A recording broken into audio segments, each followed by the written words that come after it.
Incredibly important session led by a global heavy hitter who has traveled all the way from the United States to join us today. As we deliberate on positioning India as a global benchmark of world class innovation, this session addresses the ultimate roadmap, India's next biotech and pharma innovation leap. Develop, own, make, and commercialize for the world. Mr. Venkat Nelabhotla is the co-founder, president, CEO, and board member of Vyome Holdings Inc. and Vyome Therapeutics Inc. Venkat is a seasoned global leader, healthcare executive, and corporate strategist with over 3 decades of distinguished experience building high-profile enterprises and driving innovation across international borders. An alumnus of IIT Madras and IIM Ahmedabad, he possesses a rare mastery over both the scientific frontier and market commercialization. Throughout his prolific career, Venkat has been a pivotal force in the global biotech and pharma sectors, specializing in transforming cutting-edge biopharmaceutical research into highly scalable, patient-centric solutions. Under his strategic command, Vyome has established a formidable pipeline of next-generation dermatology and hard-to-treat inflammatory treatments designed for global regulatory landscapes, including the US FDA. His track record includes securing multi-million-dollar venture capital funding, orchestrating complex cross-border, cross-licensing deals, and driving multinational execution models that redefine how drugs are brought to the market. Ladies and gentlemen, to share a masterful blueprint on how India can shift from a manufacturing powerhouse to an absolute owner of global biotech intellectual property, please put your hands together for a phenomenal welcome to Mr. Venkat Nelabhotla.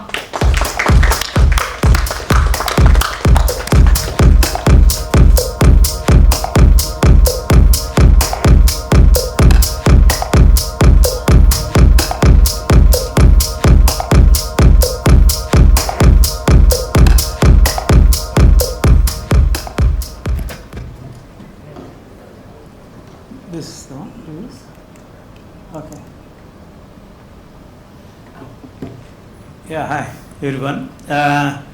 This is a kind of significantly a different story that I'm going to talk about. I had listened to the first 2 presentations. I had great association with that type of company that I worked in the past. I come from a background of both consumer products, pharmaceuticals, and working on AIDS medicines, supplying medicines to global AIDS foundations in Aurobindo Pharma. And now Vyome, a journey that started in India with a Harvard professor, myself, and Dr. Mashelkar. I know most of you know Dr. Mashelkar, right? We started as an Indian company, and then we knew that innovation has, in pharmaceutical innovation, the hardcore research had very little capital here and a little lesser talent in a sense where one can look at regulatory markets. And then we shifted our headquarters to US, and after, biotech is a long haul journey with lots of ups and downs, and then finally we were successful in giving exit to investors by listing ourselves in NASDAQ. And here we are with 2 products in phase 3 in the US, and a couple of products already commercialized in India with the Sun Pharma partnership, and a bigger pipeline. And recently we even licensed JAK inhibitors from an Indian company, which is the preclinical pre-IND stage. So my presentation is not going to be about my company. It's going to be about what we should do, actually putting the reality out there with respect to pharmaceutical biotech innovation in India, where we are. And what we should be doing a couple of things more than the incremental work. There's a lot of buzz and talk about Bioshakti and Birac. A lot of things are happening, and I personally believe they're very incremental and nominal, and it doesn't create any impact the way China, Singapore, Ireland had created. So I'll kind of pitch in about what the Vyome story, wherever it is relevant, in this whole overall a generic theme about how India can actually have a big biotech leap. So let me tell you about this biotech. I worked in Shanta Biotechnics. I don't know how many people know this company. I was president there. Varaprasad Reddy was the founder. So there's nothing called private equity or venture capital at that time. He's putting his own money, his friends and families, in trying to do the first biosimilar, a modern biotechnology, recombinant DNA product, hepatitis B vaccine. He could not, obviously for developing, India did not have regulatory guidance. And he took almost, 8-9 years to develop and commercialize. And he was about to get into a partnership with one of the Indian large pharma companies. And I then just joined. And with my FMCG background, we kind of decided to disrupt the market by going directly to the consumers through camps. And then subsequently, a lot of things have happened. We invited, when Chandrababu Naidu invited Bill Gates, we had a meeting with him to make Gates specifically fund for Andhra Pradesh state for universal vaccination of hepatitis B, which never existed at that time. Then we fought with Indian government to introduce. So biotech has evolved from then in India, largely focused on biosimilars, low-hanging fruits, insulin, Biocon did. Then now biosimilars in terms of monoclonal antibodies, some work is happening, but nowhere close to, let's say, what India should be doing vis-a-vis the other countries, even leaving aside USA. So quick rundown on the slides here.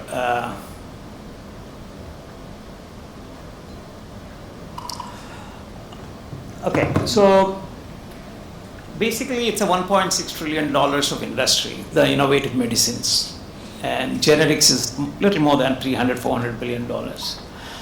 We don't do anything on that $1.6 trillion. I think yesterday there was a news about the first Indian-owned, developed and manufactured drug from Burkhardt getting an approval in the US. Now, Satya Brahma has spoken. I forgot to thank Satya Brahma and Network for giving me this opportunity. Talked about Indian patients and Indian healthcare. And here we're talking about the industry. I don't want people to mix up, when we talk about these two separate concepts, our presence in global biotech and pharmaceutical innovation versus what we should do to Indian patients, particularly in the rural areas. They are two different subjects altogether. My focus is on how we can become a global innovation player, but everything done in India. Okay, so out of $1.6 trillion, there are negligible NCEs that got approved. Probably the first one is actually happened. People have done something for India in terms of new products, but that also is very little compared to what US does for itself, or China does it for itself. You're absolutely right. And this is a critical distinction that needs to be stated, especially in front of government. Yeah, so we spend less than 2% of the global R&D spending. We spend because we are afraid of the risks involved. And why we are afraid of the risk involved? Because we don't possess what we call a 360-degree talent in understanding how one can attack innovative products for US and other regulated markets, as well as for India. There is a risk. You take the classical example of what Shanta Biotechnics had to face. He was literally bankrupt before a Bomani foreign minister came in as a private equity investor, when nothing like a private equity or VC existed in mid-90s. So nobody wanted to do anything about new products because there's so much to do in generics, easy win, you can turn around products within a year or even less than a year. It's a manufacturing game, sales and marketing game, cost optimization, which is very good with the Indian entrepreneurs.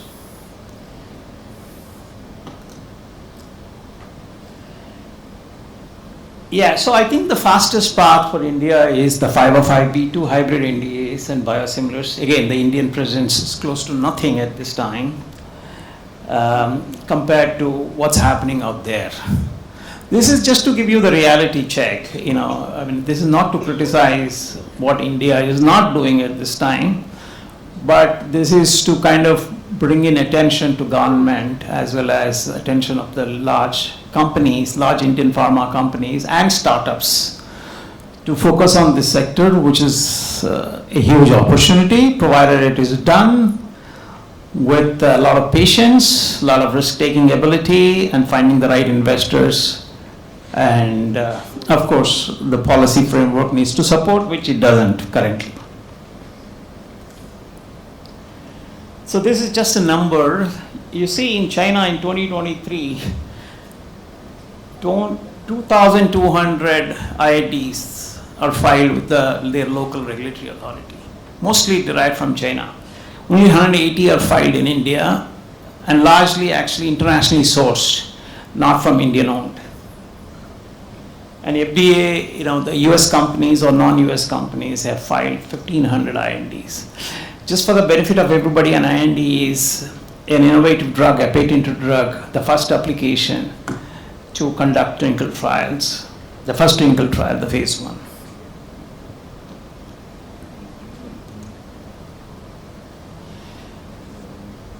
Yeah, so India currently spends $600 million on total R&D. This includes generic R&D also. I'm sure there's going to be innovative R&D is a small percentage of $600 million.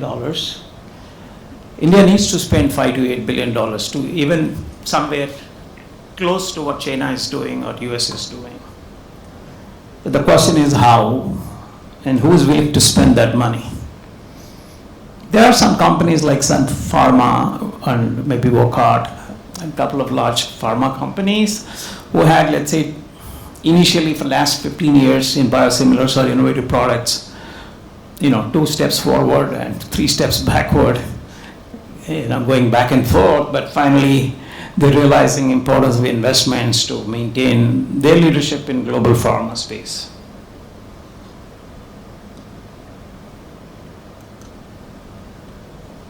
China, let me just give their 20-year playbook.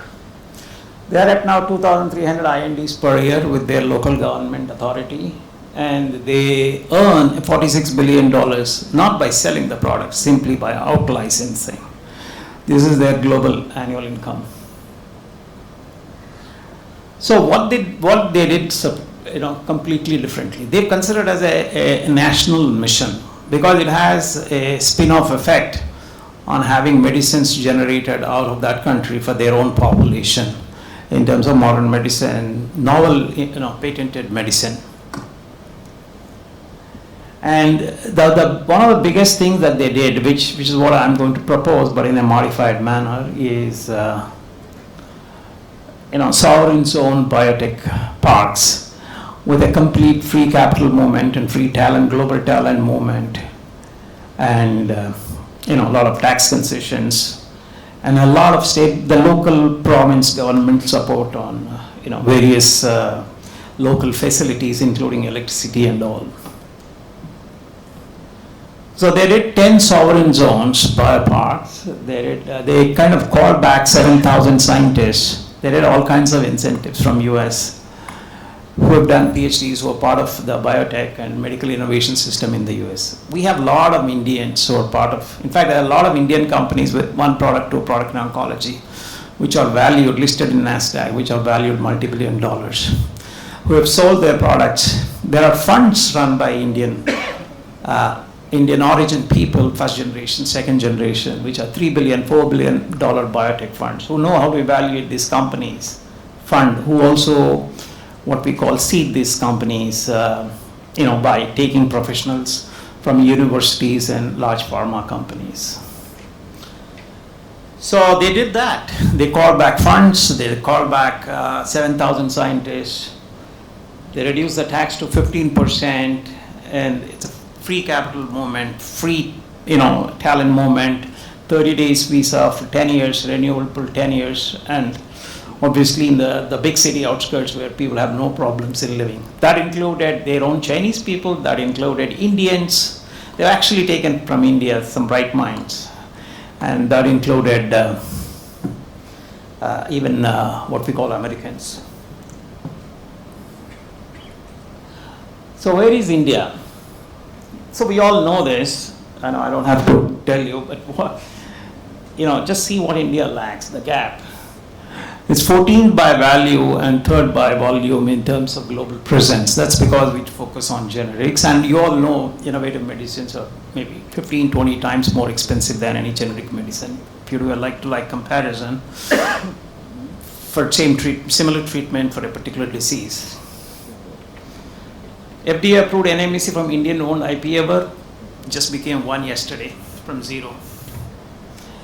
FDA biosimilar approvals from Indian IP owners, there are a lot in pipeline with Aurobindo, Zydus, but nothing approved yet. Total global IND filings less than 50. 600 million annual VC Biotech as against $50 billion that happens in the US. $28 billion that happened in US in 2024. Indian biotechs listed on FDA, EMA recognized exchanges. I think he'll be the perhaps one, but we had to unfortunately shift our headquarters to the US to get listed there. So we were listed in NASDAQ in August 2025.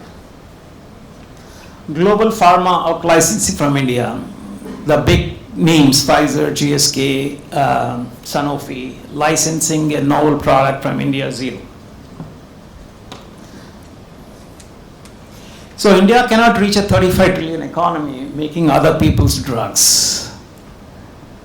So the 2047 calls to action global IND from Indian IP owning entities, 500. These are not unrealistic targets. These are, what China has done even by 2020 itself.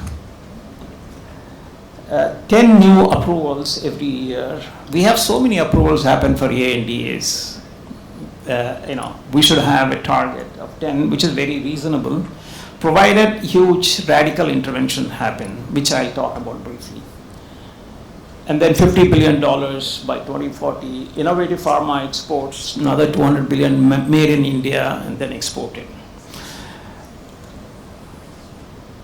Okay, I don't want to go into these details. I think the concept is it's a sovereign zone. There are a lot of benefits only for novel products, not for generics, not for CROs, not for subsidiaries of multinationals. Only for innovative products. Absolutely, it's not an SEZ, it's much beyond that. There's no GST, no RBI, oversight on money capital coming in, going out, except for any money laundering issues, and much lesser income tax, global talent. Something very similar to what China did, but there are a lot of details in it. This doesn't happen just by talking in bits and pieces. It needs to have a special focus, and a special committee needs to be formed. And it has to be multi-city with a lot of competition, how Boston, San Francisco, San Diego, Singapore, Ireland compete in global platforms, inviting companies to invest and also the individuals to start or found companies in their zones. And like the way, you all know ICSA Knowledge Park, right? It has kind of invented a model where, in Hyderabad, where it's kind of profitable after many years because of multiple revenues. So one can go in that, so nobody is going to lose in this, except that government needs to be very clear, not have a short-sighted thinking, particularly the central government, with respect to, I'm going to lose GST revenue, I'm going to lose income tax. You have to lose, to create this ecosystem. Maybe after 2040, you can integrate the sovereign zones with the main India and then bring them into main GST once the ecosystem happens. Once the people come in here, they start living here, they start having conferences, they talk about new products, the way you have conferences in US. And it gets into the DNA. And there's enough ecosystem with respect to venture capital and analysts and even listing that I'll talk about. So I think these are 5 cities that have the capability to actually have this type of sovereign zones. Gift City already exists, for foreign capital without any restriction. A lot of international biotech funds can have their branches or can invest directly into the sovereign zones the companies founded here. Here, we should be very clear. We want, own and developed here, and then manufactured also, commercialized for the world, either through licensing or by selling with your own subsidiaries in US and Europe. But what is important is you shouldn't be bothered about who's coming and starting the companies. It could be a white man, it could be a Chinese, it could be Indian, but the soil is India, the zone is India. That's what Chinese believed in, and which is why a lot of Americans actually went there and started companies and also got them listed in Hong Kong Stock Exchange. A lot of US companies are listed in Hong Kong Stock Exchange, given certain benefits. So these numbers, are not completely, dreaming or, super ambitious. But if there is a radical policy intervention, there are already big Indian pharma who want to do new products and they're doing it. But we need startups. We need people from large Indian pharma companies or global pharma companies to leave, or a lot of Indian diaspora to come back and start companies, instead of the other way around where we had to leave India and go to the US. And all these numbers are doable provided there is a strong government policy intervention in lines with what I suggested. This is just a concept note. Obviously, a lot of details need to be worked out. There may be a lot of other ideas. But I have a feeling, I know a lot of people in the government, including Rajesh Gokhale and Rajiv Raghuvamshi. I keep telling them whatever is happening is very incremental. A lot of things need to change in the Indian regulatory to encourage innovative products, including doing for NCEs, IIT trials, what China does, but with all the regulations and safety, and without being bothered about, where the molecule is coming from. But if you're saying the molecule is going to come from India, from these sovereign zones, then the Indian regulatory for using India has a lot of patients, and a lot of proof of concept can be generated in India. So in biotech, you all know, most of you, is that if you have human data, that's like gold mine. That's what creates value. Investors will pour in money, okay, and then maybe the regulatory clarity with respect to FDA or EMA, particularly if you're attacking those markets. Okay, this is some action plan.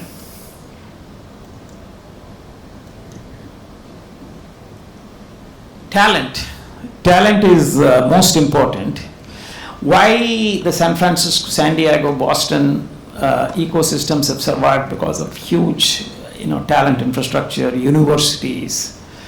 We have them, some of them already, let's say in some of these big cities like Hyderabad, Mumbai, Ahmedabad and all. But we need much more. And again, this whole biotech business, innovation business is fairly complex. And unlike,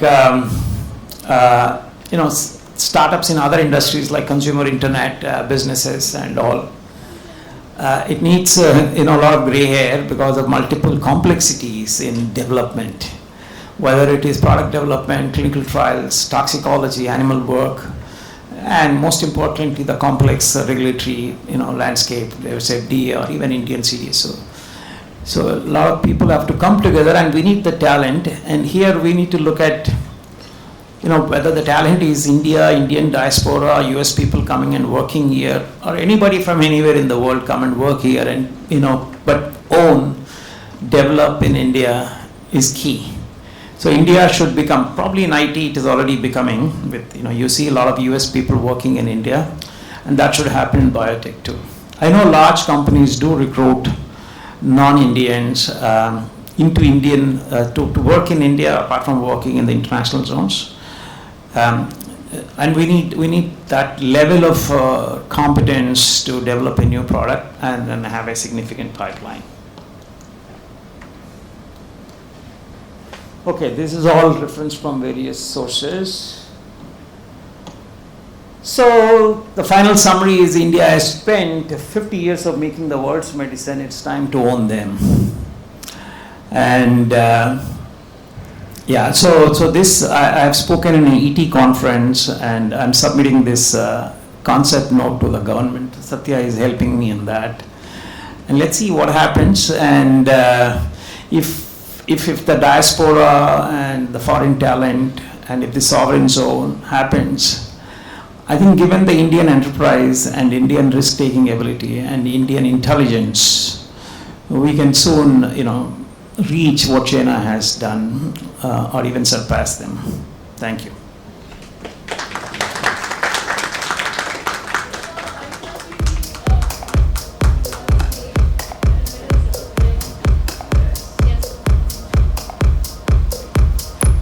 Thank you very much, sir. Mr. Venkat Nelabhotla, for sharing your masterclass on global innovation. Thank you so much. And these were brilliant thoughts that you shared with us. Cross-border perspectives were amazing. To honor your incredible insights, I now request our chairman, Dr. Satya Brahma, to step up and present the speaker memento as a token of our immense respect. Ladies and gentlemen, let's hear it for Mr. Nelabhotla from Dr. Satya Brahma. Let's have a bigger round of applause, sir. You're from America. So, ladies and gentlemen, in fact, he has come all the way from US. It's a proud privilege that you are with us. In fact, myself, I've initiated discussion with the Finance Ministry, with Nirmala Sitharaman, as well as Commerce Ministry Piyush Goyal. Is going to be the chairperson of the Healthcare Committee of Indo-US Corridors, where the distance between India and US and in healthcare, especially in the areas of where the fundings are concerned. So you are already occupying that post. We have already initiated a discussion. We want many more persons to come up like that. But my only concern is that you have gone to US, so we should do it here in India and make it big. But you have already told that, like China, India is the epicenter of innovations. So I think India is going to be the manufacturing hub which will supply to the world. Am I right? Currently it is with generics, but the idea is to develop new products and manufacture here, and also provide services for new products, which is already happening, but that can be scaled up. But my perspective is more about actually how do you own a product and develop it. That's where the maximum value. There's a little value. There is value in manufacturing. Yes, it provides employment. There are some margins, and there's value in CRO, CDMO services. But the real value, out of $1.6 trillion, the innovative companies, whether it's Pfizer, GSK, or small, mid-sized biotech, that is the sales. Let's say the gross margins are 70%. Probably the innovative companies keep the 50% and 20% they give it to the manufacturers and service providers. That's the scale. Right. Give him a huge round of applause. If you develop them, you'll keep that. Yes, very true. 50% of the innovative medicines products value. Very true. Yeah, very true. Thank you. Just a minute. So here, it's a small token of appreciation from our side.